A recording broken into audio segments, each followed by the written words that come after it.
Hi, welcome to the Stitch TV show. I'm Lynn. And I'm Pam. I just made a weird face because I don't know why she was waiting there. I was waiting because the prompter hadn't come up yet. I didn't want to get too far ahead. Cool. So we're all good now. That's right. We're happy you're joining us today. We certainly are. The Stitch is an online quilt talk show, the perfect soundtrack for your sewing room. In addition to talk shows, we also post tutorial videos, virtual stitch-ins, and book clubs. You can learn more at thestitchtvshow.com. Our show today is brought to you by our friends, QT Fabrics and EnMart. You can learn more about each of them in their links in the episode's show notes. So we are once again looking at our Iris Ultra Cotton thread. Yes. I get to hold it this time. Okay. And if you're new to quilting or any kind of sewing, you may not know that different thread spools have little snappy things. So like weird thread tail. Nope. Wrap it up in there. Snap that down. Boop. Now your thread end is secure. They are called snaps. Yes, this particular size is. Yes. Yes. You will see this on some cones too, where there's like the bottom piece. Bottom. Yes. So if you're new to sewing, you may not know that. But that's what that's there for. And wrangling in thread. Yes. Which makes it easier for storage and the thread doesn't go all the places. Yeah. Now, if your thread doesn't have this, do you know, what do you use to...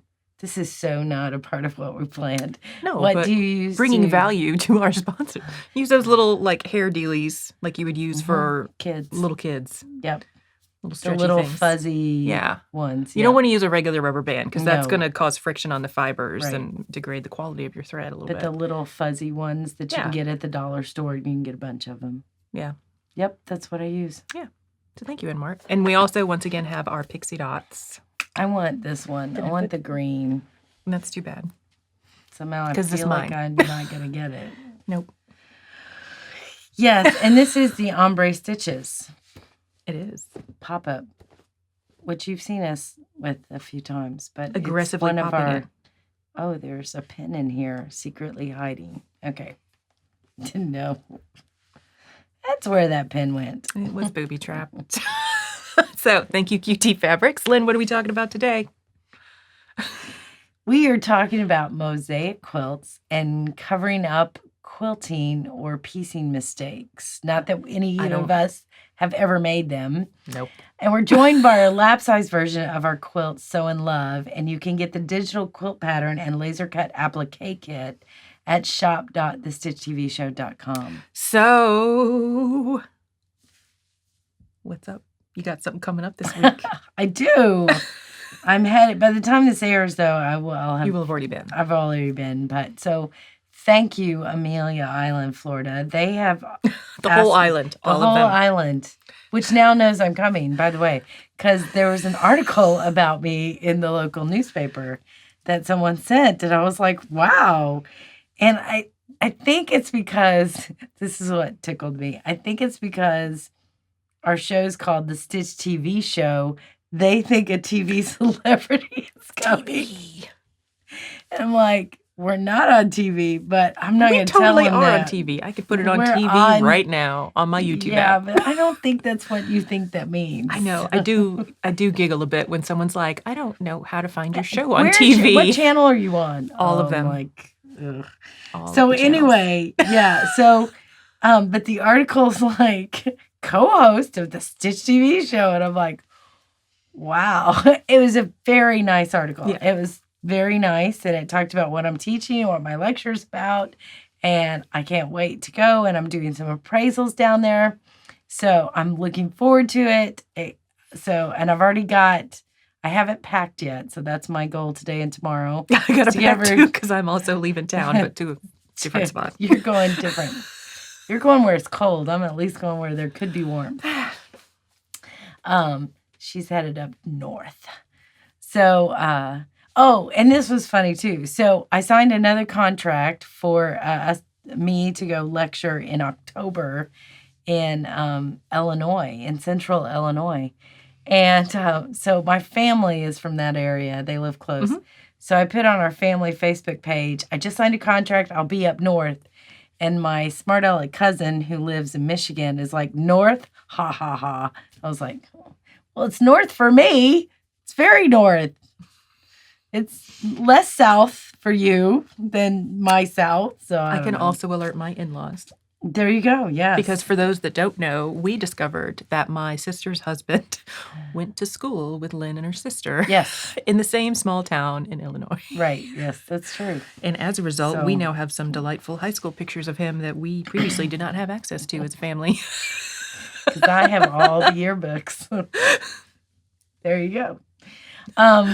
So anyway, so I'm lecturing in Florida. I'm going to be doing a lecture at their guild meeting. I'll be doing a workshop class on stripper's knot, which is a pattern that we have. And then I will be doing some appraisals and then come home. And we have all of the public engagements that we've got, like when we're appearing at a quilt show or when Lynn, or occasionally me, but mostly Lynn, is booked for a lecture. There's a link to our calendar on our website. Right. If you guys ever want to see and be like, oh, are they coming to my area? Right. Yep. So, and I'm definitely getting booked for different places. And if you haven't booked us, please do, because I'll be happy to lecture appraisals. You at any point. No, I'm kidding. Lecture. That sounds like my mother would say, I will lecture you. Okay. But in a very nice way. No, not necessarily. Not from Mom. It was always felt I was guilty. referring to you, not your mom. Oh, yes. I will be giving nice lectures, not...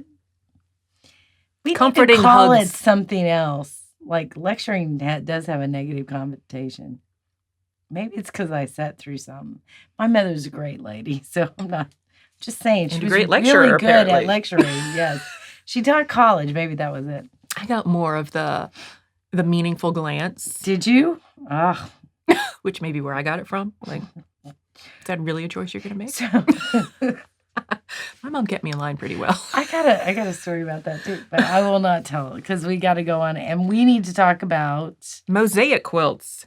So, if you have no idea what we're talking about, up on screen right now is going to be a picture of an example. So, Lynn, what is the quilt they're seeing on screen right now?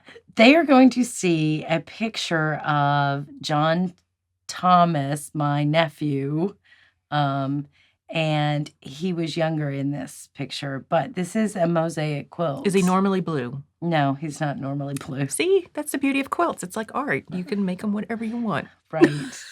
But I have done several of these mosaic quilts. I've got one of the dogs, my first set of Salukis that I've done. And I also, if you haven't seen it, there's a series that I did on a hockey quilt that is also a mosaic And there quilt. will be, up in this corner, a little eye. If you circle, I'll link to that, the first in that series. They always end up on her corners.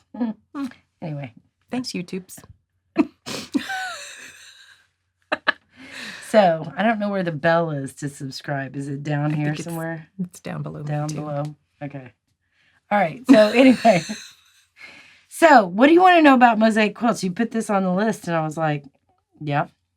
Okay, so yeah. There are a range of intensity that you can do in creating a mosaic quilt. To me, the most basic looks like pixel art.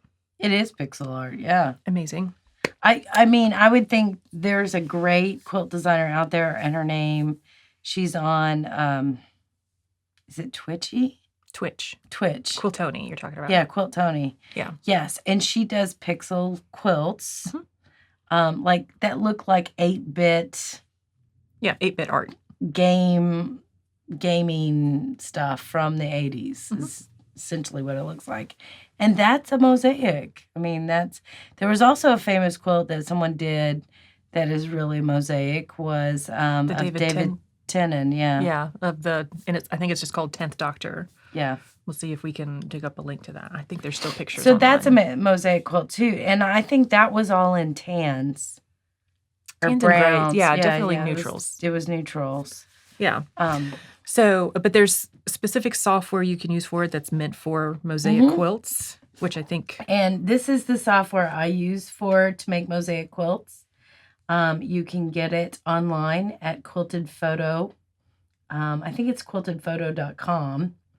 This is the latest software. I think there's a couple of versions of this software.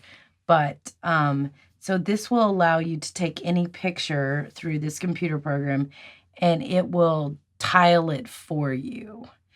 And the way it tiles it, you have a choice of whether you're going to tile it where the boxes are right next to each other that looks like a checkerboard, or you can turn it on point where it looks more like a Harlequin pattern. Does that make sense? Squares on point. There you go. And you can tile it that way. The Roman Yossi quilt that she linked to was done on point. My nephew's quilt was done tiled, where it was next to that it looked like a checkerboard. Does it give you the fabric mappings, or does it just give you colors? Like, oh, you're going to need 3 greens. You determine. What's nice about this is you determine how many colors you're going to use. So you can say, I want to use 15, up to 15. And then it will take your picture and take it down to, posterize it essentially, down to 15 colors. And then when you print out your map, it's like painting, it's like cross-stitch. Cross-stitch, totally like cross-stitch. So each little tile has a number in it, and you're essentially matching that number that you've assigned to that fabric in that tile space. There's a little bit more to it. If you watch the whole series, I go through it in much more detail. But and then the other thing that you can do is you can do it in grayscale, you can do it in sepia tones on this software, or you can do it in color. And in color is what I use to do the Roman Yossi quilt. Grayscale is what I use to do the John Thomas quilt, the small one of my nephew. So that's really just a study in value, right? Yes. So now, I will say, so that software is a couple $100, so kind of expensive. It's not cheap, yes. There are online free cross-stitch pattern converters that you could use just to try it out, to see if you even like the style and technique. And I think you can get this for 30 days to try it out. And it may not have all the bells and whistles. Right. But you can do one, I think. Yeah.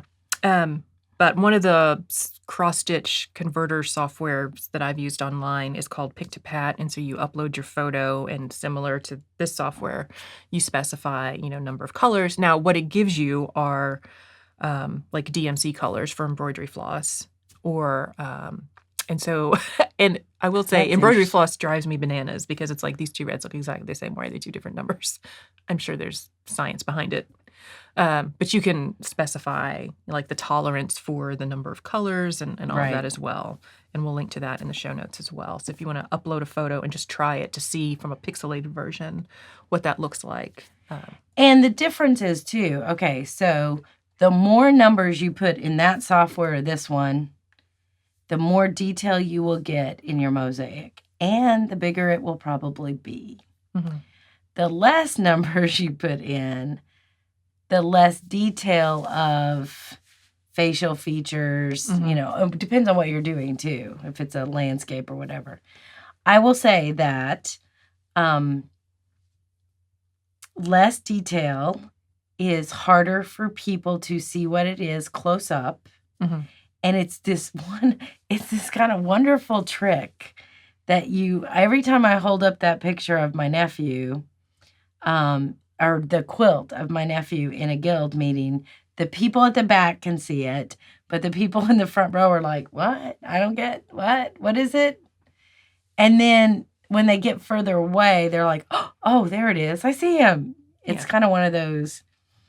And that was what was great about the Roman Yossi quilt. When that was auctioned off, it was this long hallway, and we had it at the end of the hallway that people were walking up to. So they were like, oh my gosh, that's a great picture. And then when they got up to it, it's like, this is like little pieces. I mean, it was 3/4 inch pieces of fabric. So now the technique for both of those it looks more like raw edge applique. That's the choice I made. Yeah. Yes. As opposed to piecing it together. Correct. You can piece it together. There is nothing wrong with piecing it together. It can be done. I know that Tony pieces all of hers. So yes, it can be pieced. You just have to add a 1/2 inch to whatever finish size you want. Yeah. Now, the other trick that I will tell you is, I think it's Pellon, but I know Quilt Smart does it too. But Pellon has a product where it is a gridded, it's a grid printed on fusible interfacing? Yes, fusible interfacing. And so what you can do is you can choose to lay that grid or use that grid like you would cross stitch and know that this is the center, and you would iron it on and then sew. Yeah, you fold it and stitch down. And I've done that to do, like I did like a Mario from Mario. Now, that being said, of Mario fame. That being said, I saw someone do it with, normally those grids are like 2-inch squares. Yes. Right. So they finish 1.5 inches. I saw someone do it with inch squares that they finished 1/2 inch. Yeah. It was gorgeous what they did. It was a nightmare to work with after they did it. Yeah. Only because the amount of bulk in those seams and because of how that interfacing works. What they ended up putting it in was it was a good friend of mine too, and I loved it. But it was a little coin purse. And so she just took that grid and doubled it but it went from this to this. Oh, yeah. Because think about it, it's 4 times smaller. It was crazy.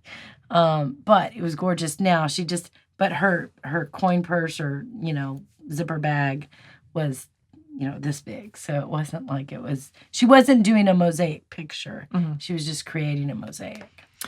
So when you're doing the portrait style, particularly when you're using the raw edge technique, what are the general guidelines on quilting that to make it look good? Like your straight line, contour lines? Well, it depends on the image, I think, because the hockey guy, you had to think, well, he had a hockey stick, so that didn't need to be curly feathers.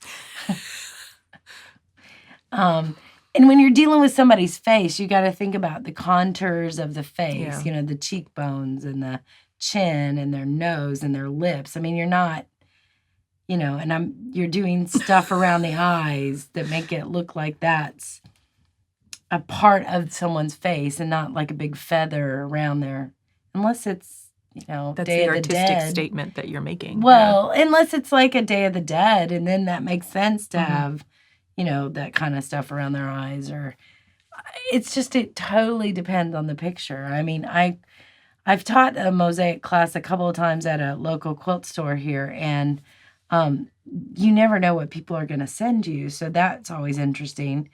But a few of my students are like, we can't quilt this. You're going to have to quilt it.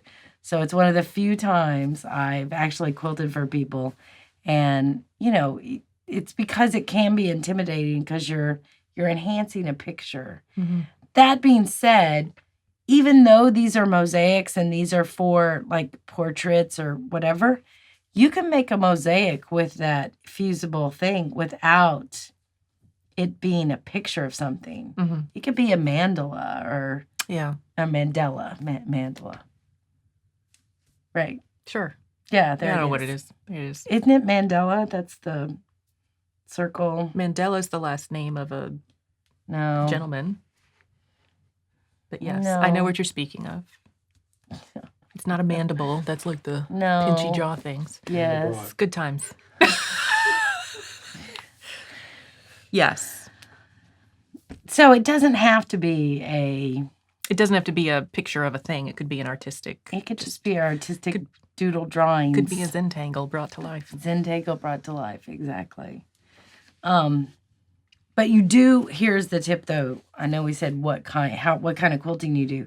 If you're doing raw edged, you have to quilt every square. You have to lay down thread on every square. Otherwise, it's not going to stay on the quilt. It's going to shed. That's not good. So yeah, every square you have to quilt it. Do something. Scribble on it. No, I have done a mosaic piece where I then put a tulle overlay on it. Yeah, those are And that neat. helped keep everything down. And then I think I quilted a word. And I am not going to post a picture of it because it was a bad word. And I gave it to a friend, so I don't still have it. This is not one that I've done. No, this was, I think, it might have been before you and I met. Before you and I talked regularly. Yeah. But no, there was a great, she was an artist, and I think I remember her on Alex Anderson and Ricky Tim's show, where she was a long arm quilter. Is this the technique you took? And you took bits of... I found it online and just did it.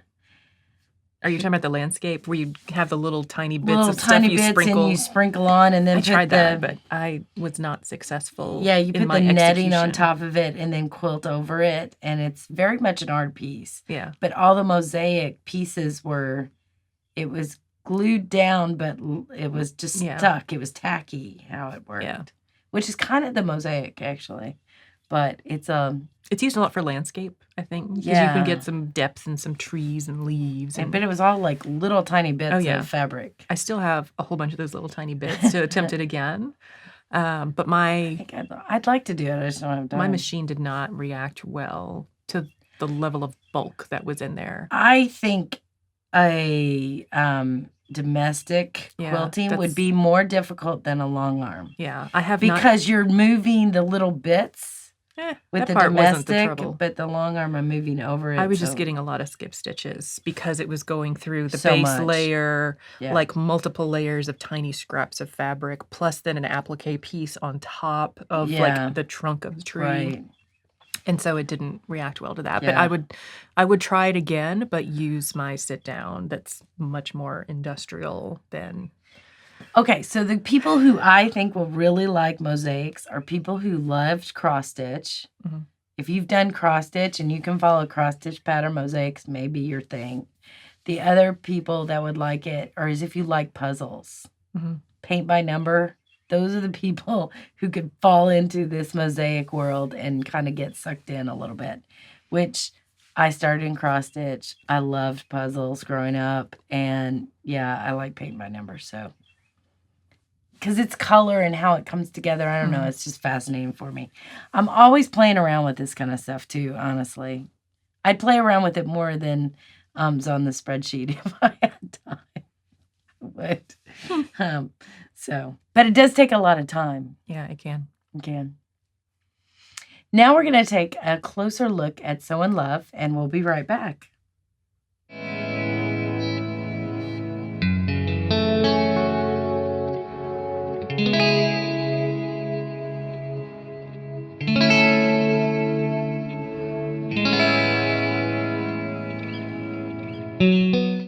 Okay, welcome back. The next topic is covering up quilting or piecing mistakes. Yes. So, we've read about this. We've never happened. I don't know what these are talking about.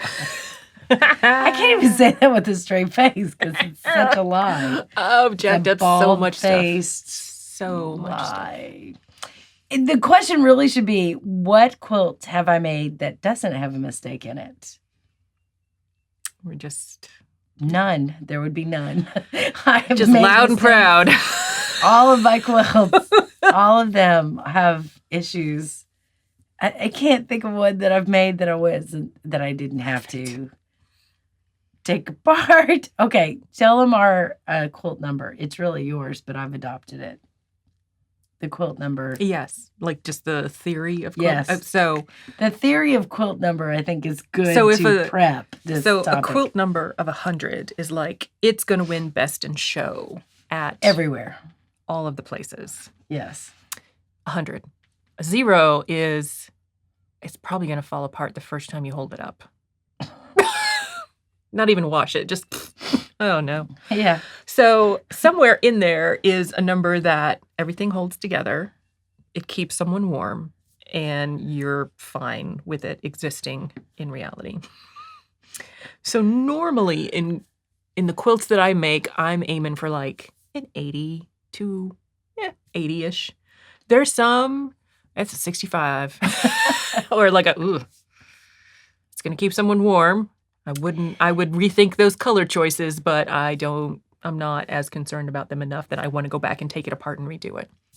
It's Or, funny. oh, my stitches weren't exactly even in the quilting. Like, so in the quilt number that I'm willing to accept on any quilt, is influenced by what's the purpose of the quilt, where's it going, is it going to be washed a lot, like kind of all those, what's this being used for? If it's an artistic piece, by all means, let's have some mistakes in it. And then that's the point of art, is to create a reaction, an emotional response to what you're seeing. And if your response is like, oh my gosh, you skipped some stitches. Like, what's up with that fabric? Oh my gosh. Art served its purpose. Really? That's it? That's the point of art. It's funny. I don't know that I agree with that. But it's funny that I was making my bed last night and I was putting on it a quilt that you made for me.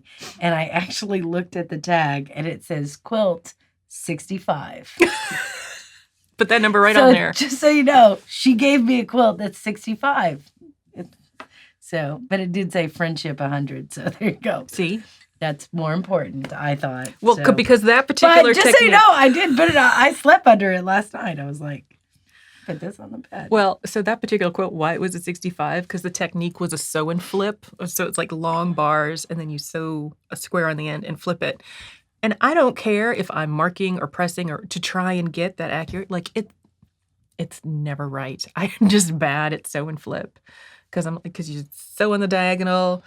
And they're like, oh, test it, like flip the little corner up to see if it lines up. Never does. It's either too big or too small or skewed. That's why it's 65. And then all that junk gets buried in the seam allowance. You wouldn't know that. Except here it is on the interwebs. But that's why it's 65. No, I didn't know that. Flip.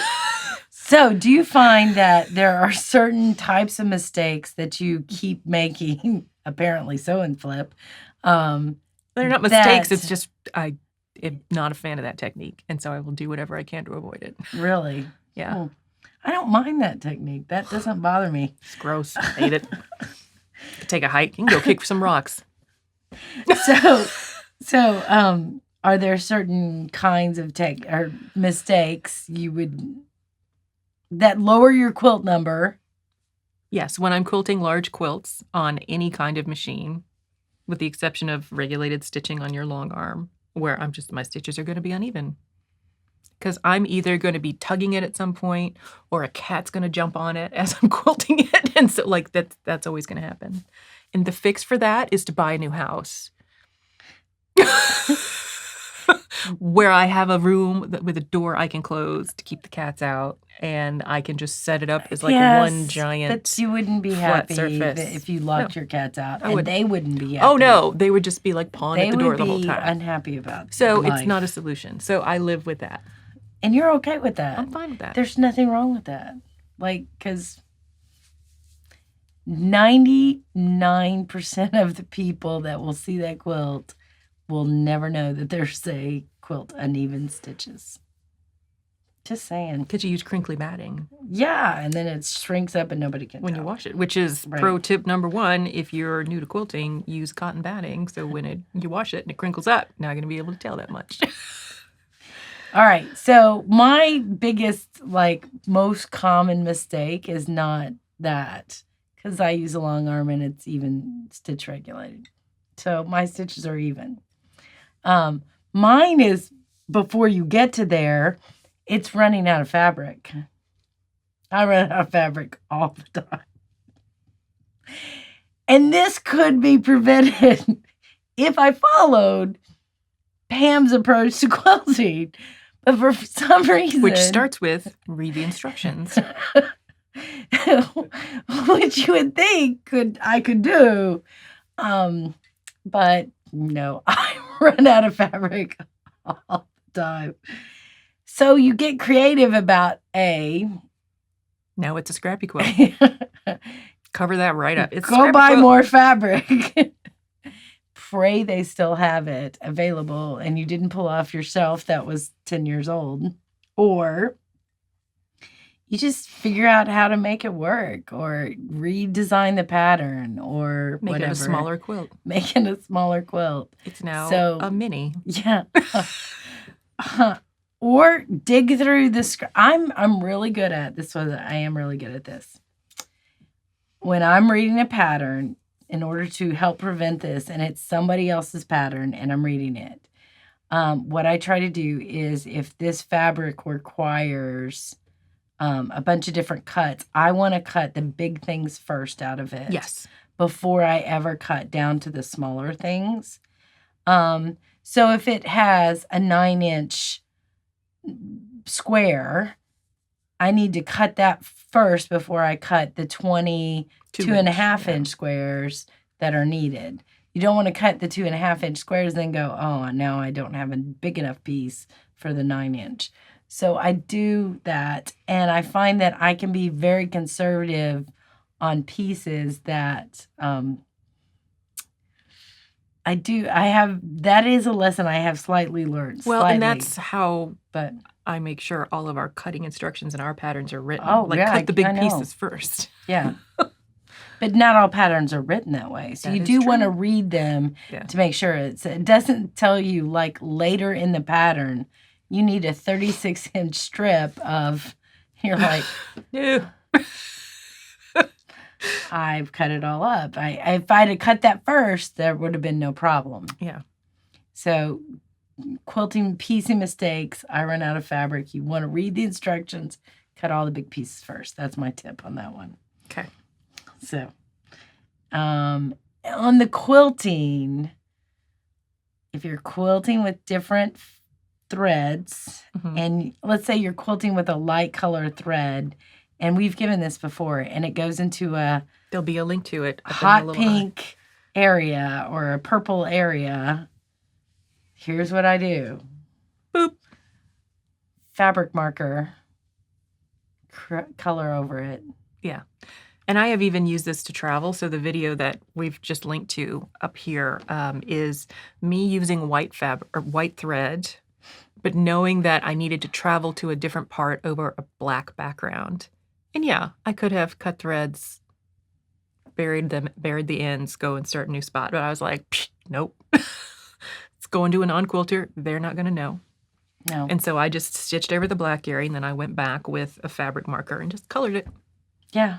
Boop. People don't know. Done. And I actually have a ribbon on a quilt that I did that with, and they didn't know. Oh, and if you're piecing and like it's stretched a little and you can see the thread and it's white thread and it's 2 black pieces. Color it. They will not know. I've totally done that. You've done fusible applique a lot more than me. But yes, on the top, especially when I'm going around a curve and I'm using a blanket stitch. Because a blanket stitch is one stitch down, in and out, and down. So if I'm going around a curve, sometimes the edge of my applique piece isn't exactly lined up to my thread. And so I will go in with a marker and like color in that little space of the background that's showing between the applique thread and the applique shape too. Yep. So markers are your friend. Please don't use a Sharpie brand. No. You want to use archival quality. Archival quality, but honestly, if this is going to a quilt muggle and you don't care, seriously, y'all, Crayola Fabric has marker fabrics or fabric markers, and they are at big box stores, and they are for drawing on fabric. So it's not going to be as archival quality as like this company's called Fabrico. It's a really good fabric marker, but it'll work. Totally work. Yeah. Now, do you have any big, and I know you've said this before, but if you have a major issue with something, you can always slap some applique on it. So I made a baby quilt for a friend, and it was the first baby. So new moms can be a little uptight and have very specific particular preferences.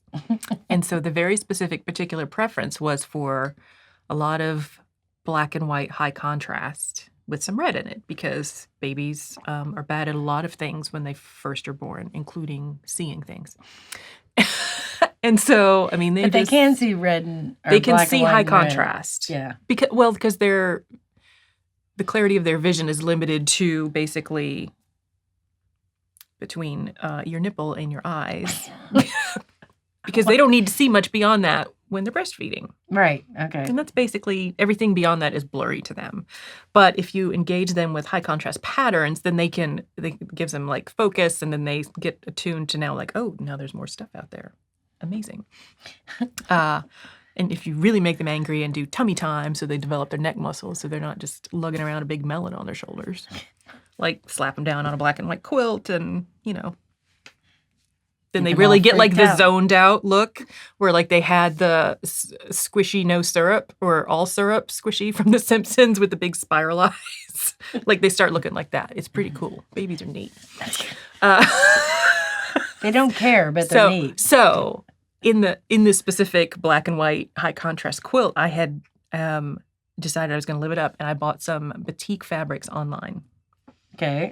And they were like pre-cut squares, and I was just sewing them together. But whatever processing they used on these batik fabrics caused a lot of damage to the fiber. So when I finished the quilt and I washed it because I knew I would want them to get it already washed so they wouldn't be alarmed when it did crinkle up after they washed it. The fabric was damaged from the process, and so it just like flaked off. And now I had holes in the quilt top, and I was like, oh dear. And so that's when I was like, well, they wanted some red in this. So I had red fleece because I would use that to make cat toys for the shelter that I volunteered at. And I put some fusible web on the back and cut out a heart shape, and then just stuck that right over the part. Slap a heart on it. Where the fabric had disintegrated, and stitched around it, and poof. Now it's a design feature. It's true. I mean, you can cover up things with... Okay, so here's what happened to me. So one of the first quilts I ever made, of course, I didn't follow a pattern because it's how I roll. So I decided I was going to do these blocks on point to where it looked like a Cubert, Like a 3D kind of square element. So, but what I didn't think through was that's a Y seam, and I had no idea how to do a Y seam. So I'm like sewing these, and I got better at them. It's king size quilt because I don't start small. So some of my Y seams were really jacked up, and you could see like there's like a weird fold in it. There's a weird fold in it. It looked bad. So what I did was it was a fall quilt. And so it's all these fall colors. So I had an embroidery machine. So I went and bought embroidery applique and embroidered leaves over the ones that were causing problems. There you go. And you can't tell. You have no idea. And I did that before I quilted it because all my Y seams were messed up. Well, and now I know how to do Y seams better, but... no one knew. Now you know. I could. So, it's a great quilt. We use it in the fall on our bed. Yeah. So, machine applique is another choice. Yes. There you go. Yeah, and I had applied mine after it was quilted and washed, so no biggie. And I didn't do more detailed quilting inside of that heart, and I think it ended up being about like yay big. It wasn't that big. But fleece is good too if it's something for kids or even it gives you different seniors. Texture. Yeah, you get different texture, which is good. Yeah, yeah, but you can do embroidery applique too. Now, did you do that before it was quilted? Yeah. That's what I thought. Yeah, because I knew it was bad Y seams. I didn't know how to fix it. I would. My quilt number's higher than it was then. My goal is to have the, 90% range on most of mine. Yeah, so. Respectable, but I'm not going to stress about it. Well, it depends on what it is, too. Yeah. I mean, and if it's a quilting mistake, okay, so we've talked about quilting purposely, whatever. Mm-hmm. Is there any other? Now, there are times when I take stuff out. Like if the tension's bad, I'll take it out. Well, if it's only a design impact and not a functional impact. Like, oh, well, this is not going to hold up because the tension's off versus I probably shouldn't have used feathers. Oh. I'll just leave that in. I was like, well, it's going to be feathers in that one spot and then it's going to be something else everywhere else. Right, yeah. I have put on borders and hated them and taken them off and put on different borders. But it was a design element for that quilt. and I pieced the borders that I should have never pieced. And so I went and bought new fabric, as you do, and cut the length of the borders and mitered them, actually, because it was a plaid. And when you piece the border... Oh, I'm dying already. When you piece the border, you could see where I'd pieced it because you couldn't get it to match up. And I was like, it's not even worth it. So, yeah. Or see what I would have done in knowing when I tried to put the two pieces, end to end together, I would have been like, design element, let's put a little strip of solid in there. Yeah. So you just visually say like, there is going to be a break here visually. Boop. And then you can still use plaid fabric. Oh, I used plaid fabric. I just bought more so that it would fit on the whole thing. Well, yeah, you did lengthwise instead of across the grain. Right. So, anyway. Yeah. You could even just applique a strip over that and not even have to take it apart and redo it. You could have. Yeah, there's a lot of ways to cover a lot of stuff. Markers, applique, embroidery. And if it's really bad, cut it up and just re-sew it together. And then make it the inside of your purse. It's improv. There's nothing wrong with that. Do you test blocks before you put them in a quilt? No, because I was going to say, I don't tend to do things that are so complicated that I don't have confidence I'm going to get it right from the start. That's a good point. I do test. If it's a complicated block that I've not done or touched, or it's got something unique, I've learned that if I do a test block, I will figure out, especially if I'm writing a pattern or something, I will figure out how the best way to do this is. Yeah. Now, okay, I will say when I did, we're going to need a bigger bolt, which is the one with the sharks and the tornadoes. I did have to test the shark block. And I used the butt ugliest fabric. Yeah, I mean, that's when you and it was like, stuff. oh. But I'm like, the dimensions were accurate. But that went right in the trash can because it was like didn't even weird. Get in the inside of a purse? Oh, no. It was like weird brick fabric. And then I was like, well, I got rando pieces of like some really aggressively yellow with a Sunshine. Weird print. Yeah. No. So my biggest mistake, I sent you a picture of it. And I think you did. You were like, I was like, this is not final fabric. I was like, that's good because I'm going to have some. But I probably was like, I was probably nicer than. When people send stuff that's like not attractive, I never am like, that's ugly. I never say that. Like I'm usually I'm sure your 1/4 inch is great. Yeah.